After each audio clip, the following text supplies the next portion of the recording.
Lately, a couple of guests had even checked in and then simply given up on the place, leaving their luggage and running away. Their accommodation had been paid for in advance. It wasn't as if they were trying to dodge their bills, and she could only assume the sheer boredom of the fetch had driven them out. And the wallpaper in the bedrooms was quite offensive. She didn't think she'd want to sleep inside it either. When Bryony wasn't folding away other people's abandoned pyjamas and storing their unwanted sponge bags in the unlikely event of their coming back for them, she was dealing with the health and beauty requirements of golfers' bored wives, coordinating the coaching and playing and post-game massage and bar lunch requirements of the golfers, and generally fielding every bizarre request and complaint that an old hotel full of petulant people can generate on any given day. She didn't get a lot of downtime. But she'd been having a quiet spell lately. For as long as 6 minutes, she'd been able to ponder whether she'd have her tea with or without a biscuit, and whether the biscuit would be a mint yo-yo or an Abbey Crunch. It wasn't so long ago that she'd been able to tease apart all the convolutions of French foreign policy under Cardinal Richelieu, but now even a choice between 2 biscuits was likely to give her a headache. And Mangold would probably have eaten them in the meantime, even though they were her biscuits. And, now that she thought of it, she was getting a lot of headaches, and that was probably Mangold's fault too. She decided to take the risk of leaving the slightly scuffed reception desk unattended and propped a small handwritten card next to the brass counterbell. Please ring. Advice and assistance obtainable immediately. Before she slipped off through the door next to the scruffy room key pigeonholes and along the narrow passageway that led to the staff office. Bryony had never liked this passageway.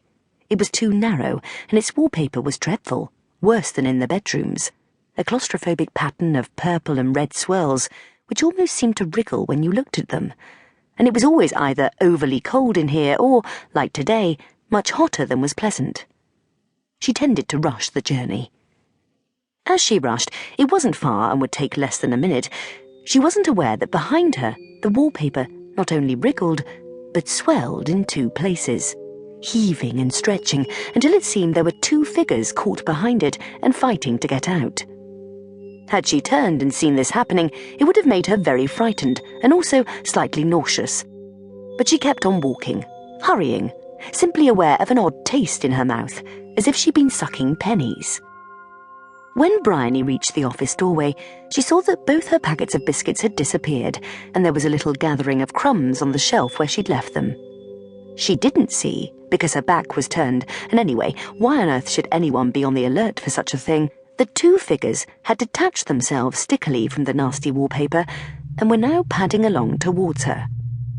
Each of them seemed unfinished, like rough models of small human beings made out of purple and red meat.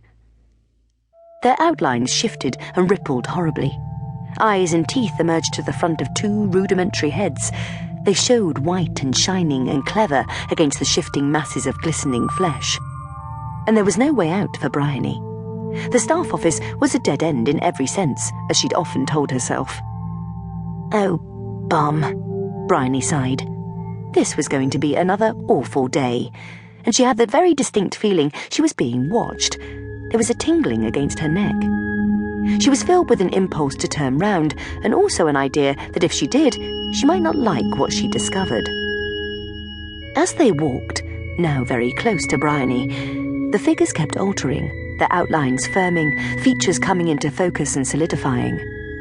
Then 4 arms stretched out towards her and, as they lifted, were sheathed in fresh skin.